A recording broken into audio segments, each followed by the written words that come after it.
स्नेहदा स्पन्दन स्नेहदा स्पन्दन।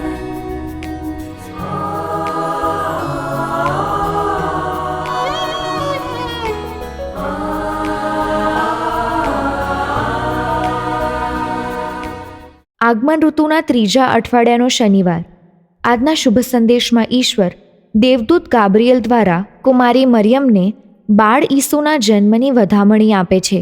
આ આગમન ઋતુમાં આપણે જ્યારે આપણા મુક્તિદાતા પ્રભુ ઈસુના જન્મની એકીટશે રાહ જોઈ રહ્યા છીએ, ત્યારે ઈશ્વર પાસેથી માતા મરિયમની જેમ ગમે તેવી મુશ્કેલી સામે પણ ઈશ્વરની ઈચ્છાને આધીન રહેવા કૃપા માંગીએ. સાંભળીએ સંત લુકકૃત શુભ સંદેશ, અધ્યાય 1, કડી 26-38. છઠ્ઠે મહિને ઈશ્વરે દેવદૂત ગાબ્રિએલને ગાલિલ પ્રાંતના નાસરેથ નામે ગામમાં એક કન્યા પાસે મોકલ્યો. કન્યાનું નામ મરિયમ હતું અને તેમના વિવાહ દાવીદના વંશજ યોસેફ નામના માણસ સાથે થયા હતા. દેવદૂતે તેમની પાસે અંદર જઈને કહ્યું, પ્રણામ. તારી ઉપર પ્રભુની કૃપા ઉતરી છે. પ્રભુ તારી સાથે છે. આ વચન સાંભળીને તેઓ ક્ષોભ પામ્યા અને વિચાર કરવા લાગ્યા કે આ તે કેવા પ્રકારના પ્રણામ. ત્યારે દેવદૂતે તેમને કહ્યું, ગભરાઈશ નહીં મરિયમ, કારણ ઈશ્વર તારા ઉપર પ્રસન્ન થયા છે. જો, તને ગર્ભ રહેશે અને એક પુત્ર અવતરશે. તેનું નામ તું ઈસુ રાખજે. એ મહાન હશે અને એ પરાત્પરનો પુત્ર કહેવાશે.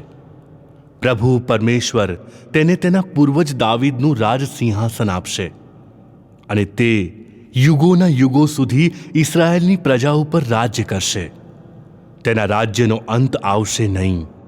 મરિયમે દેવદૂતને કહ્યું, એ શી રીતે બનશે? હું તો પતિગમન કરતી નથી.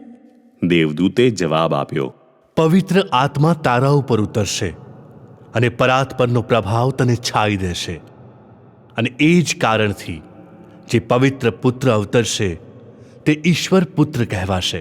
અને જો, તારી સગી એલિઝાબેથને પણ ઘડપણમાં ગર્ભ રહ્યો છે અને જે વાંઝણી કહેવાતી હતી એને અત્યારે 6ઠ્ઠો મહિનો ચાલે છે, કારણ ઈશ્વરને કશું અશક્ય નથી.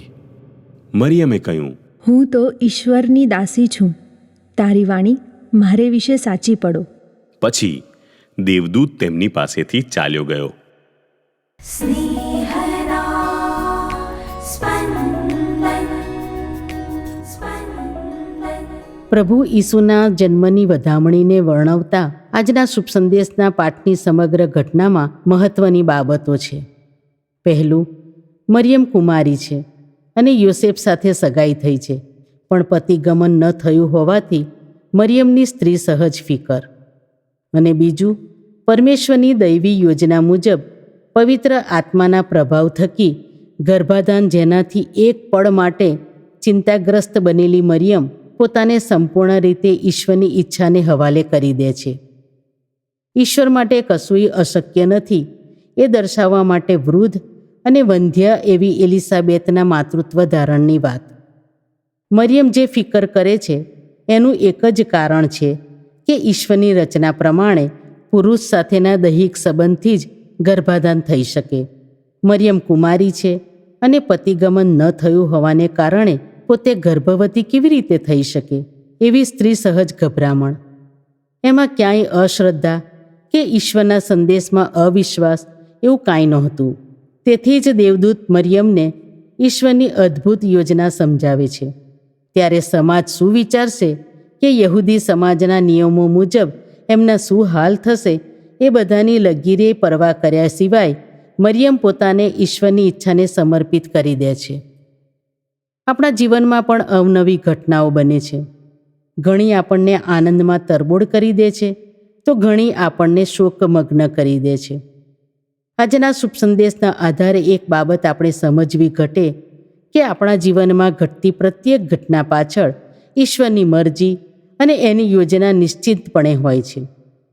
જરૂર છે એ બંને પ્રકારની ઘટનાઓમાં આપણે પ્રભુની મરજી સ્વીકારીને આનંદ આપતી બાબતો માટે તેમનો આભાર માનીએ, તો દુઃખ કે આઘાત આપતી ઘટનાઓ માટે ઈશ્વરની યોજના સમજવા પ્રયત્ન કરીએ અને એની સમજ ના પડે તો ઈશ્વરની એ ઈચ્છા માથે ચડાવીને એમાંથી પસાર થવા માટે ઈશ્વર આપણી પડખે રહે એવી પ્રાર્થના કરીએ, જેનાથી આપણા શોક અને દુઃખ નાબૂદ ન થાય તો પણ એમાંથી પસાર થવાની શક્તિ તો જરૂર મળશે.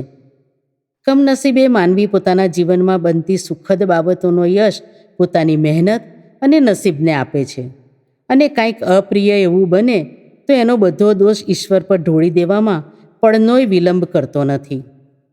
આપણામાંના ઘણાનો અનુભવ છે કે આપણા જીવનની અમુક ઘટનાઓ તે જ્યારે ઘટી ત્યારે આપણે દુઃખી થઈ ગયા હોઈએ, પણ વર્ષો પછી ઈશ્વરે આપણા જીવનમાં જે તે સમયે એમ કર્યું તે ખરેખર સારું જ કર્યું હતું એવું આપણને વર્ષો પછી સમજાય છે.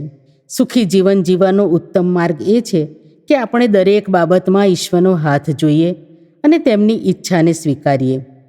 આપણા જીવનમાં જે કંઈ થાય છે તેનાથી આપણે દુઃખી નથી થઈ જતા, પણ જે થાય છે તેને આપણે કેવી રીતે સ્વીકારીએ છીએ તેનાથી આપણે દુઃખી થઈ જઈએ છીએ.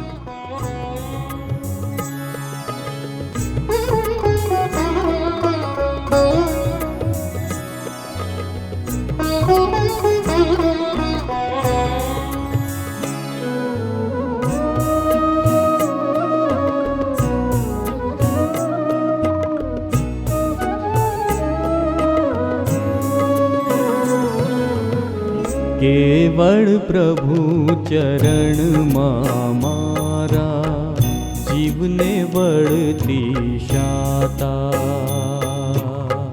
કેવળ પ્રભુ ચરણમાં મારા જીવને વળતી શાતા. એ છે મારો મુક્તિદાતા, એ છે મારો એકમાત્ર એ મારો આશ્રય, મારો તારણહારો.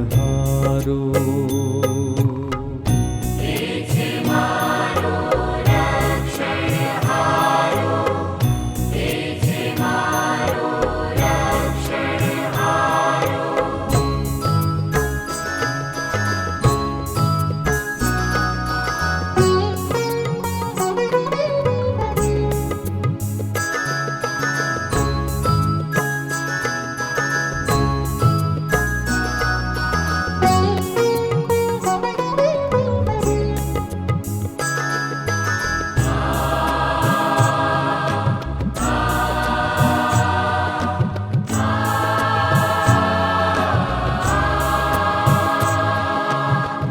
હવે કોઈથી કદીએ હું તો નવથલી પડવાનો, હું તો નવથલી પડવાનો.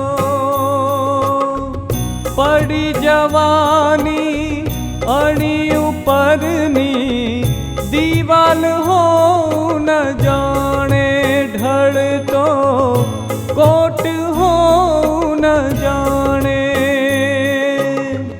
ભેળા થઈને ક્યાં લગી મુજને પૂરો કરવા મથશો એક માનવીઓ પર તૂટી પડશો. કેવળ પ્રભુ ચરણમાં મારા જીવને વળતી શાતા. એક જ એ છે મારી આશા, એક જ એ છે મારી આશા. કેવળ પ્રભુ ચરણમાં મારા જીવને વળતી શાતા. એ છે મારો મુક્તિદાતા, એ છે મારો મુક્તિદાતા.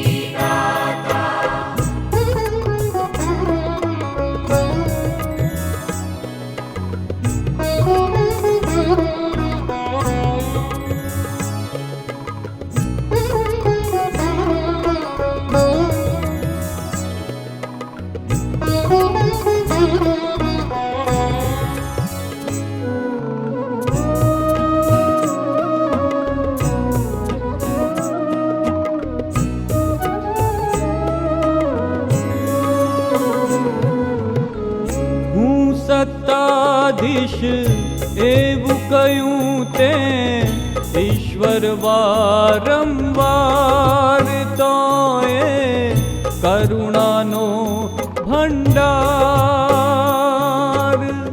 એ પણ જાણું પ્રભુજી કે તું માનવને ફળ આપે ના કર્મનું ફળ તું આપે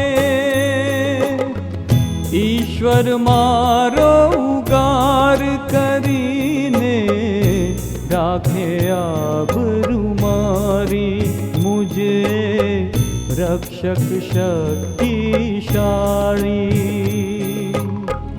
એ જ આપણું શરણું હે જન નિત્ય ભરું ધારો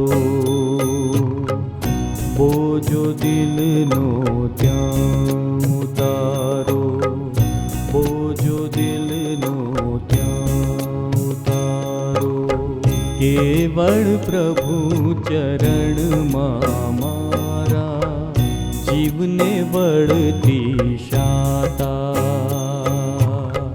કેવળ પ્રભુ ચરણમાં મારા જીવને વળતી શાતા એ છે મારો મુક્તિદાતા એ છે મારો મુક્તિદાતા એકમાત્ર એ મારો આશ્રય મારો તારણહારો